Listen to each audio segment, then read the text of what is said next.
Hi hello மக்களே, இந்த வீடியோவில் மாசி பச்சிலைக்கும் கற்பூர துளசிக்கும் வித்தியாசம் தெரியாதவங்களுக்கு கிளியராக சொல்கிறேன். இது கற்பூர துளசி சரிங்களா. இதோட இலை அமைப்பை கிளியராக பார்த்துக்கோங்க. அண்ட் இதோட பிளான்ட் சைஸ் பார்த்திங்கன்னா இந்த மாதிரி இலை கேப் விட்டு தான் இருக்கும். இது கற்பூர துளசி, நல்லா பார்த்துக்கோங்க சரியா. இதோட வாசனையும் பார்த்திங்கன்னா ஒரு வித்தியாசமான ஒரு ஸ்மெல், நல்லா இருக்கும் அந்த ஸ்மெல் வாசனை. அதே மாதிரி இங்கே பாருங்கள், இது மாசி பச்சிலை சரியா. இதோட வாசனை கிட்டத்தட்ட அதே இதுவும் பார்க்க வாசனை பார்த்திங்கன்னா ஓரளவு ஒத்து போகிறது மாதிரி இருக்கும். ஆனால் இது பயங்கர வாசனை சரியா. இதோட இலை அமைப்புகளை பாருங்கள், அடுக்கடுக்காக இருக்கும், நல்லா புஷ்ஷியாக வளரும்.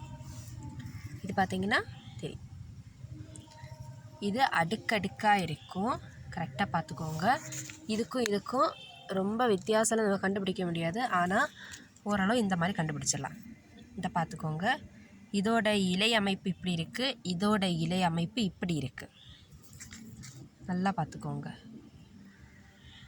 இதோட இலைக்கும் வித்தியாசங்களை கிளியராக பார்த்துக்கோங்க.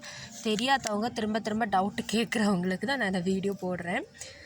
ஸோ என்ன பிளான்ஸ் ரிலேட்டட் டவுட்ஸாக இருந்தாலும் நம்மக்கிட்ட கேளுங்க, எனக்கு தெரிஞ்சதை நான் உங்களுக்கு சொல்லித்தரேன். இதோட இலை அமைப்பை பார்த்துக்கோங்க, நல்லா புஷ்ஷியாக வளரும். இது இந்த மாதிரி. இது கற்பூர துளசி, இது மாசி பச்சிலை சரியா.